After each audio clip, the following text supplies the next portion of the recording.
Hey guys, today on People Now. Brand new details about Kanye West and why his family has been worried about him since Halloween. My family is kind of a big target. I have a transgender sister, and so a lot of hate goes towards us. Jackie Evancho opens up about social media bullying as she makes headlines for her just-announced performance for President-elect Donald Trump's inauguration. The Santa Claus who made headlines for a story about rushing to a sick boy's bedside is defending himself today. Find out why. I don't think there's anything that can really prepare you. You just kind of have to step into it. Growing up hip-hop star Angela Simmons opens up about becoming a mom and planning her wedding. Plus, Play, you're gonna play. Hanukkah. Why are Chris Pratt and Anna Faris singing a Hanukkah song to the tune of Taylor Swift? And then the dreidel, onions and potatoes.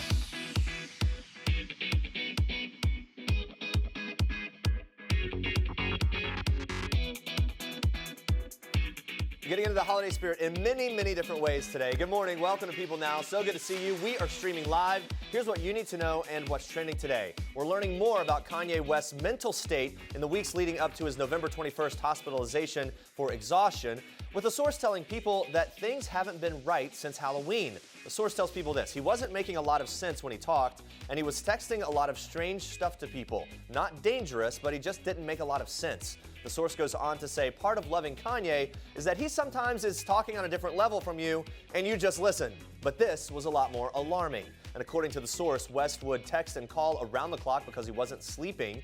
It's been a difficult patch for West, who 2 months before his breakdown, wife Kim Kardashian West suffered the traumatic experience of being robbed at gunpoint. In November, Kanye was also reportedly dealing with the anniversary of his mother's death. West most recently made headlines for his visit with President-elect Donald Trump Tuesday morning, which was the latest in a high-profile series of events that has put stress on his marriage to Kim Kardashian West. But a source close to the couple exclusively tells people that their political differences are the least of their worries, saying this: that's so far down the list of what they're dealing with at this point. Lots of couples have political differences. That's not a deal breaker. They're dealing with much more important things than who each of them supported for president. But an insider adds that Kim currently has no imminent plans to file for divorce. And as the couple navigates this tough time, the source close to Kanye says that the rapper remains devoted to his family, saying Kanye loves Kim very much and he adores the kids. He would take a bullet for them. They're his whole world. If the family can get through this, they'll be so much stronger. I want them to be happy, and I think they will be happier together than they would be apart.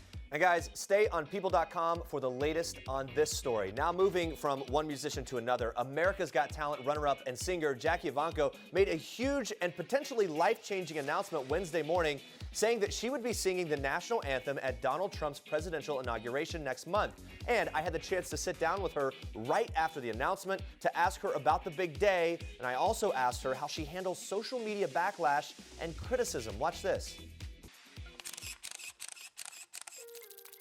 Just announced you are singing at the presidential inauguration. Yeah. Very exciting news. How did this all come about?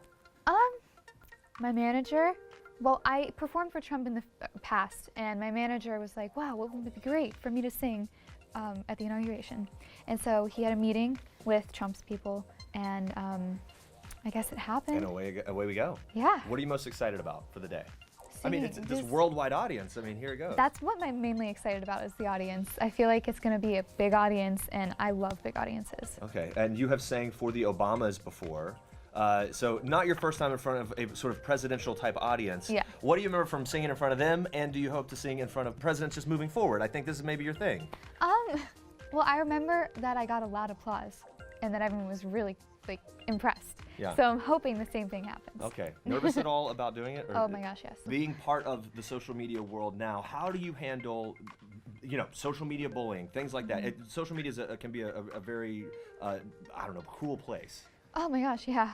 So what's your attitude about handling that? Well, my family is kind of a big target. I have a transgender sister, and so a lot of hate goes towards us. But I also get a lot of love, and so we pay most attention to that.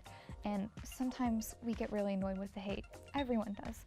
We have to admit it. But we just ignore it. You kind of do your own thing and let those things fall where they fall. Yeah. And moving on to this, the Tennessee Santa Claus who went viral for the heartbreaking story about a terminally ill boy dying in his arms when he went to visit him in the hospital is standing by his story amid speculation that he made it all up. The Santa, Eric Schmitz-Matzen, told a local newspaper about the encounter. However, many have now started to question whether it really happened. Especially after the Knoxville News Sentinel reported it on earlier this week. Now, the story published an editor's note at the top of the article saying it could not, quote, independently verify Schmitz-Matzen's account, and the newspaper says attempts to do so have, quote, proven unsuccessful. The newspaper saying, although facts about his background have checked out, his story of bringing a gift to a dying child remains unverified. The News Sentinel cannot establish that Schmitz-Matzen's account is inaccurate, but more importantly, ongoing reporting cannot establish that it is accurate. Schmitz-Matzen has been dressing up as St. Nick for almost a decade, and on Wednesday he said he was hurt by all the doubts regarding his story, saying this, "I feel like I've been used and then hung out to dry. I emphasized from the very beginning that I intended to keep my word and not disclose any information that could lead to the folks' identity. Now I'm being made out to be a liar. I tried to do a good deed, was talked into telling the story of what happened to me, and now the press is ridiculing me for standing my ground." We'll see what happens with that. I feel bad for the guy. Well, yeah, especially if it did happen. It just proves that no matter if it happened or not, nowadays, like, you need proof or people are going to question everything. Everything is up for Yes, question, no doubt. everything. Yeah. All right, even more trending news for you. Yes, take a look at this. That's reality TV mom Kate Gosselin on the Dr. Oz show talking about how false tabloid reports have physically affected her. Kate explained how difficult it's been to be in the public eye for the past decade. She went on to explain, "I could sit here and do every talk show and every news show every day for the rest of my life. And what's so upsetting is that there's still going to be a percentage of people that still can't tell the true me from the tabloid picture they've created. And that angers me even more when it affects my children and it talks about them." Gosselin lives with her children in Wernersville, Pennsylvania, and explained to Dr. Oz how everything she does is out of love for her kids and that being on TV is not easy. Kate even opened up about her relationship with ex-husband John Gosselin, saying, "Having an ex-husband who doesn't see the value in uplifting his children and his family, whether he chooses to be on the show or not, is extremely difficult. But I can't change those things. All I can change is me and my response and what I teach my children about it." Well, you can catch the rest of Kate Gosselin's interview on the Dr. Oz show. Here we go. You ready for this? I am, Jeremy. We are following the Royals this morning. I'm joined by People Now's Royals correspondent and senior editor for Broadway.com, the lovely, the honorable Imogen Lloyd-Webber. Good to see you. Good morning. Let's dive right in. Prince Harry and Meghan Markle, my goodness, they aren't hiding their relationship any longer if they ever were before. Much has been made since the pair were spotted in public together on Wednesday evening while on a date to see a play in London's West End. Now, the date just days after they were seen shopping for a Christmas tree. Imogen, the two have been spending a lot of time together. What could this all mean? Could a ring be in the near future? I don't know. Or they could just be having fun dating. It could be, but you've pointed out how for it to be public at all, it means it's pretty serious. It is serious. They also went to go see The Curious Incident of the Dog in the Nighttime in the West End, Okay. which is a Tony-winning and Olivier-winning show on tour in America right now. Excellent choice. The Broadway and general theater knowledge is always helpful here. I try, Jeremy. So even even more of a romantic evening, high-profile evening. Everyone is wondering if she will join Prince Harry and the royals for Christmas. Do you think Prince Harry will ask the Queen for Meghan to join them in the royal holiday celebrations? Well, you see Meghan going to church in that famous annual photo op with the royal family at Sandringham, then we know that Prince Harry has or is about to put a ring on Okay, it. because that would be a very big step. The church walk. Okay, That's let's the say step. that Harry does ask the Queen. What are some things that Meghan Markle would have to do, kind of get it right, to get herself ready to meet Queen Elizabeth? Okay, so at least 3 things here. She should work on her curtsy. Yep. Remember that after first addressing the Queen as Your Majesty, she should then use ma'am rhyming with ham, not farm. And third, there's a no-touch rule. Michelle Obama raised eyebrows for flouting this back in 2009. Okay, so 2009 she did it, so you don't touch the Queen. Yeah. Did Princess Kate get an invite to Sandringham before she and Prince William were married? That could kind of maybe gauge it a little. Okay, so this is interesting. 3 years into her relationship with Prince William, the then Kate Middleton was reportedly inviting them to Sandringham for the royal family's traditional Christmas lunch. Okay. They tied the knot in 2011. She wasn't seen on the annual walk to church, though, until they were married. Okay, so the walk to church, that's the big deal. That's the big okay. deal. Yeah. So Princess Kate just joined the Cub Scouts, moving on about her a bit, in Kinglands to celebrate 100 years of the scouting program. Imogen, can you talk about the charity work Princess Kate has done for them over the years? She's done a lot of good work. She has. Princess Kate's a longtime supporter of the Scouts, even volunteering for a local group when she lived with Prince William in Anglesey in North Wales during the early days of their marriage. I suspect that Prince George will be joining as soon as he's old enough. Okay, and it looks like the royal mom is honoring the Cub Scouts in her favorite brown boots, those with, there you go, the fashion sense are taking note here. It's so great to see that she is able to join the Scouts this holiday season. I'm sure that really got them into the Christmas spirit, didn't it? Absolutely. Yeah, definitely would have done that. All right, in all things Christmas spirits, Camilla, the Duchess of Cornwall, has been doing some tree decorating at the Clarence house with the help of some kids. Imogen, who are the kids? So this annual event of Camilla's is for seriously ill children and their families, supported by Helen and Douglas House and Roald Dahl's marvellous children's charity. Sausages and mash were served for lunch, along with stocking-shaped gingerbread biscuits, or cookies, as you Americans insist on calling them. They are cookies. I'm sorry that we call them what they are. They're biscuits. Camilla's great with children. She has 5 grandchildren of her own, and of course 2 step-grandchildren, Prince George and Princess Charlotte. I'm hungry for some cookies this morning. Biscuits. Such a special moment, of course, that they share together. It's a happy holiday season at the Clarence house for sure. Now, on that note, Prince Charles and Camilla, Duchess of Cornwall, have unveiled their most festive Christmas card ever. What do you think, Imogen? Look at this. Oh, I love those two. They're hysterical. They're always game for a laugh. Look at that. The whole crowd around them. And it's brilliant. He's got the dapper jacket always. He does. And her hats. They're amazing. Yeah, really nice. All right, here's a throwback for you Royals. The Christmas cards passed. Let's take a look. Thank you, Imogen. It's good to see you. Good to see you.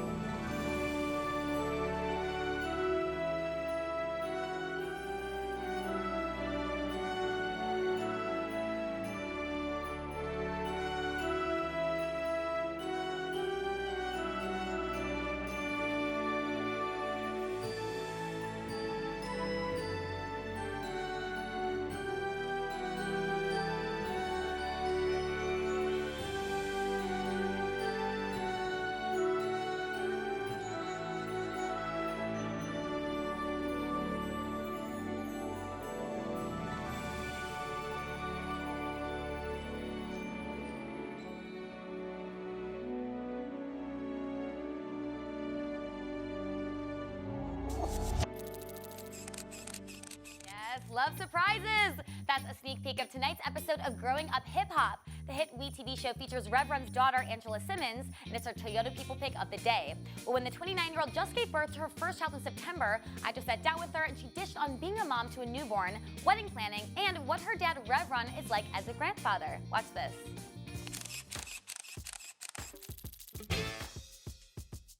I just feel like you have to go day by day, really, with motherhood. I mean, it's all new. Yeah. I don't think there's anything that can really prepare you. You just kind of have to step into it. So, surprising? I don't know. I knew I'd be up all night, and my delivery was surprising. I had a really great pregnancy and a pretty wonderful delivery. So, I feel like that was surprising because I was not really sure what to expect because I've heard so much, like negative things, like, you know, you're scared, and it was really good, actually. Wow, so you had an easy delivery. That's awesome. I did. How is wedding planning going now, having a kid? It's going. Yeah. You know, it's still a process because I'm still adjusting to motherhood and then trying to plan the wedding at the same time. It's a whole lot. So your dad is Rev Run. He's amazing. We've had him in before. What is he like as a grandfather? Oh, he's wonderful. He loves it. I mean, number one, the baby has his middle name. So it's Sutton Joseph Tennyson. So it's my dad's first name is his middle name. So it's kind of like a really cool thing. And what's the best advice he's given you about parenthood? You know what? He just has it. He's kind of led by example.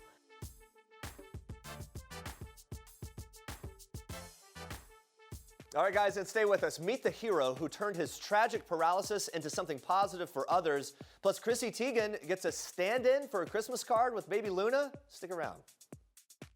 This is King Cutie in People. His Royal Highness Prince George Alexander Louis of Cambridge.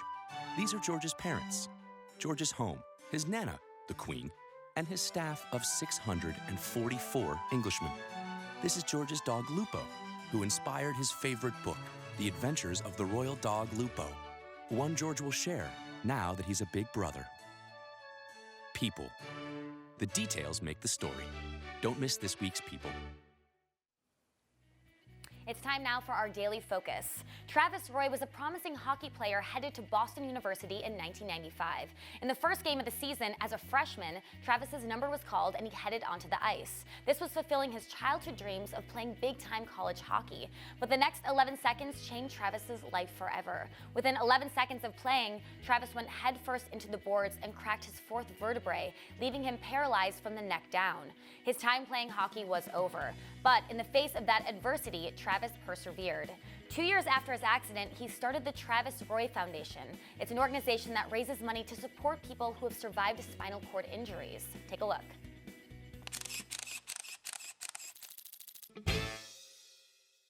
You've lived the first 20 years of your life with passion and the next 20 years of your life with purpose. So you started this foundation 2 years after your own injury. What was that moment when you realized that you wanted to help other people who suffered from spinal cord injuries?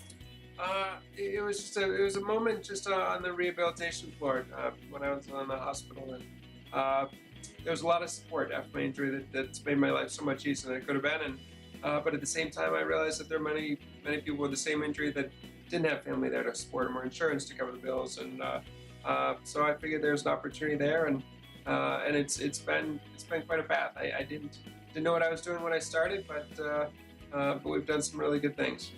I mean, for most people, it's hard enough to overcome their own struggles, let alone go on to inspire others who need help. But that's exactly what you did and are doing. So what do you do to keep moving forward despite the adversity that you faced? Again, I've got great family. I've got good friends. When you've got a support network like that, it just makes dealing with a spinal cord injury so much more easier.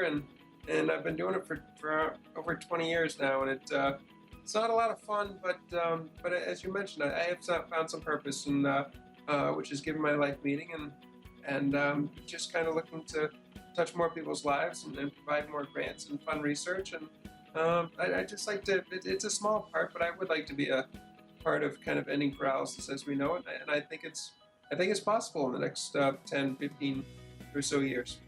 Well, like you said, it's been almost 20 years since the Travis Roy Foundation started. I mean, how much does it mean to you that this organization has grown so much over that time? I'm proud. I'm proud of it.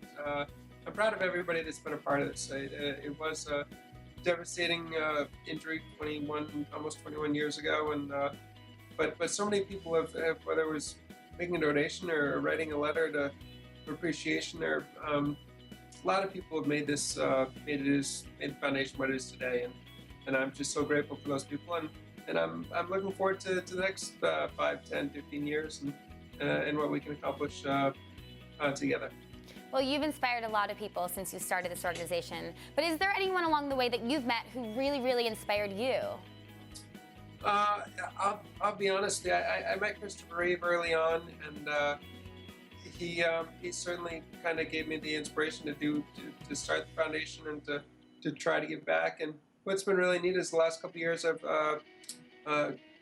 Chris and Dana Reeve's son Will Reeve is gotten older, and I've gotten to spend some more time with him, and I tell you, he's been impressive too. Just all that he's done to continue his parents' legacy, and there's so many other people. Just every time I go to a rehab floor and meet somebody with a spinal cord injury, I'm just they inspire me. It's not easy. It's a battle dealing with this injury, and especially those that do it with so much less.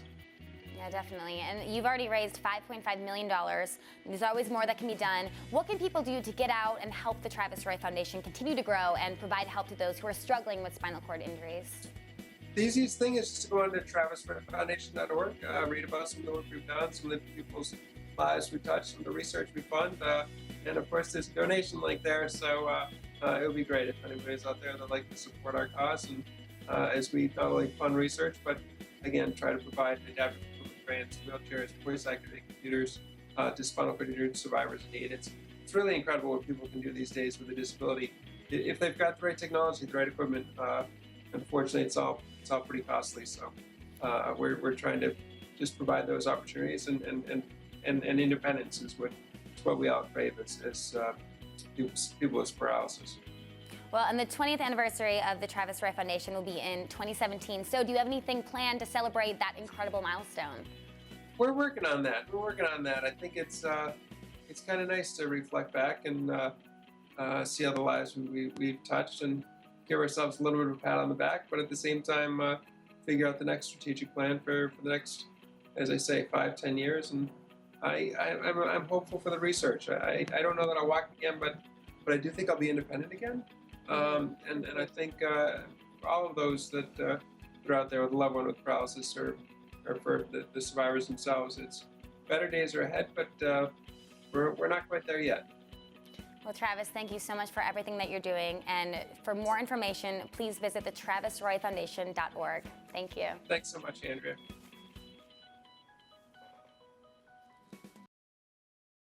Are Kevin Costner and Jim Parsons now officially part of your girl squad? Please say yes. Yes. Yeah? And Pharrell. Yes. And Pharrell, too? Okay. So does that, I mean, maybe I could be part of their girl squad, too? No? Andrea's literally shaking her. She's like, what? Bye. What? Bye. Octavia Spencer, Taraji P. Henson, and Janelle Monáe star in the new movie Hidden Figures. And those ladies must have had a blast on set, obviously. I mean, who wouldn't want to hang out with them? So let's see if some of the guys involved with the film can make the cut. Watch. He's kind of cautious, so that's an automatic end. Okay. They're all automatic ends. And they have a great deal of respect for us as women and as actors, and these women. I think we're all, you know, no matter what gender, what race you are, you can't not look at these women and see the genius and see that they are American heroes.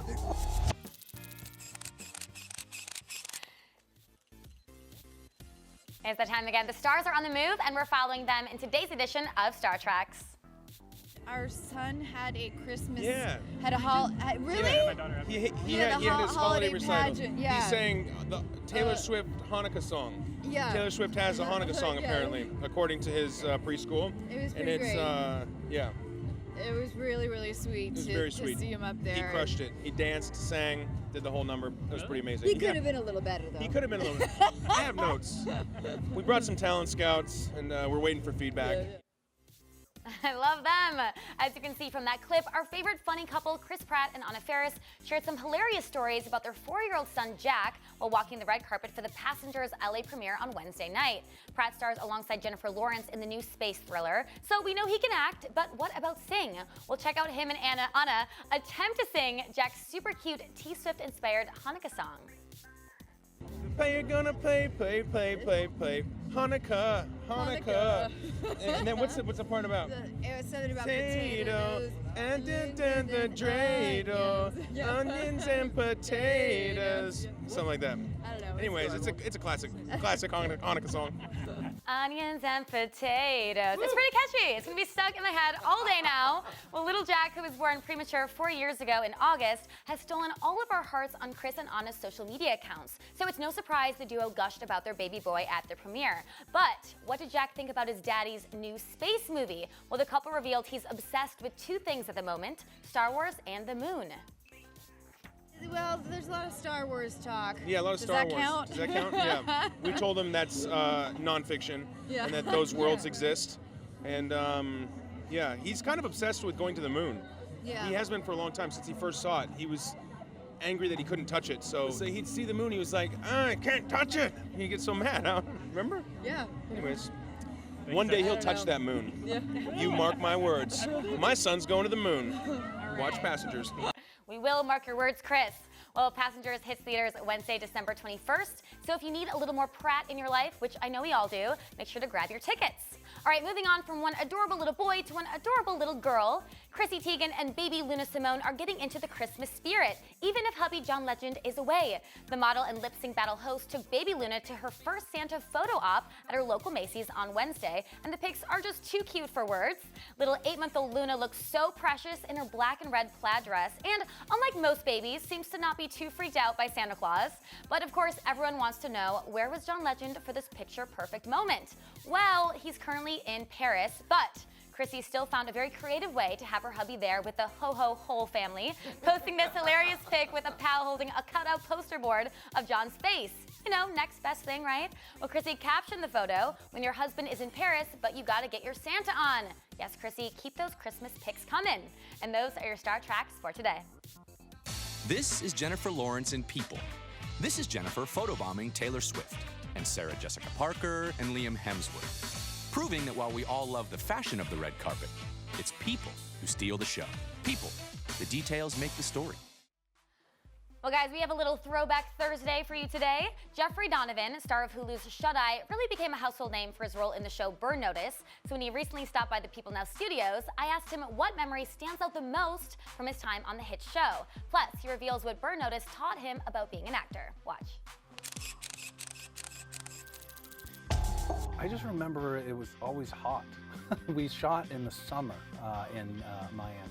So around July and August, it had the weird weather of, it was 98 degrees, 98% humidity, and it wasn't raining. Yikes. And I remember just being outside, and there's explosions and gunfights and huge amounts of dialogue. And they're like, yeah, we just need to get this before lunch. That's what I remember about Burn Notice. One big, long chase scene. What did you learn from that show that maybe helped you as an actor? What was like the biggest thing that you learned? It's a marathon, not a sprint. Every day I would go in thinking, oh, I've got to kill all these scenes, all 8 pages. I have to just be brilliant every single second, or otherwise it will fail. And I think I've learned going into Fargo and then coming into this that there's so many more talented people around you, and you can rely on them. And you know, if you drop the ball, they'll pick it up. So that I'm not, you know, dead by the end of season 1. We did it. Yes, you did. It's over.